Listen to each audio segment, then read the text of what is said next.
YSR party అభ్యర్థిగా మా senior నాయకులు బొత్స సత్యనారాయణ గారిని గౌరవ ముఖ్యమంత్రి మాజీ ముఖ్యమంత్రి మా పార్టీ అధ్యక్షులు జగన్మోహన్ రెడ్డి గారు నిర్ణయం తీసుకున్నారు. ఇప్పటికే తొలి విడత ప్రచారం ఈ రోజుతో పూర్తయింది.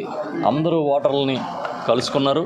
అభ్యర్థిగా మా బొత్స సత్యనారాయణ గారు, అదేవిధంగా మిగతా ఈ జిల్లాలోని మాజీ శాసనసభ్యులు కానీ సీనియర్ నాయకులందరూ కూడా పూర్తిగా ఆయన కోసం మద్దతుగా పనిచేస్తూ ఉన్నారు.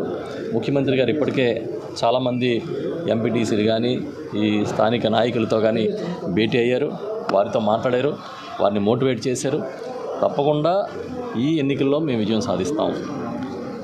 మాకు 850 ఓట్లలో 650 ఓట్లు పైచిలకు వైఎస్ఆర్ పార్టీ బీఫామ్ మీద గెలిచిన అభ్యర్థులు ఉంటే మా ఓటర్లు ఉంటే చంద్రబాబు నాయుడు గారు పోటీ పెట్టాలనుకోవడం ఏంటి అంటే నైతిక విలువలు లేని రాజకీయం చేయడానికి సిద్ధం అవడమే కదా, మీరు ప్రలోభాలు పెట్టడానికి సిద్ధం కావడమే కదా, మా ఓటర్లని ప్రలోభపెట్టి మా ఓటర్లను బెదిరించి మీరు తీసుకెళ్లాలనే ప్రయత్నమే కదా. దాన్ని ఎదుర్కొంటాం.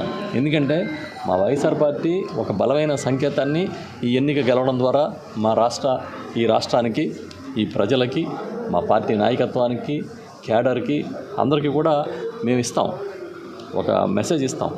అందుకనే తప్పకుండా మేము ఐకమత్యంతో పనిచేస్తున్నాం. 100% ఈ ఎన్నికల్లో గెలిచి తీరుతాం.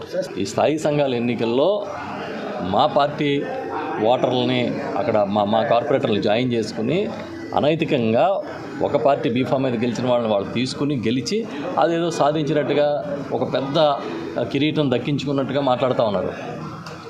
మరి అంతకుముందు స్థాయి ఎన్నికల్లో మేమే కదా గెలిచాము.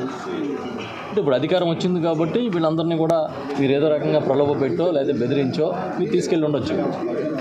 కానీ అన్ని చోట్ల అలా జరగదు. అక్కడ ఉన్న నెంబర్ చాలా చిన్నది, ఇక్కడున్న నెంబర్ పెద్దది.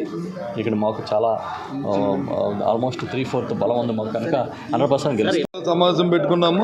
అందరూ ఒక మార్గం ఉంది. రేపు ఎన్నికల్లో అందరూ జగన్మోహన్ రెడ్డి గారు ఏదైతే నిర్దేశించారో దాన్ని అందరం కూడా ఎన్నికల్లో విజయం చేకూర్చాలనే మాటని అందరూ రిక్వెస్ట్ చేస్తాం. అందరూ కూడా ఒకే మాట ఉంటామని చెప్పారు. సమావేశం జరిగింది. అది ఎన్నికలు 30వ తారీఖున ఎన్నికలు అవుతాయి. అయిన తర్వాత అవన్నీ రిజల్ట్ సమాధానం అది చెప్తారు.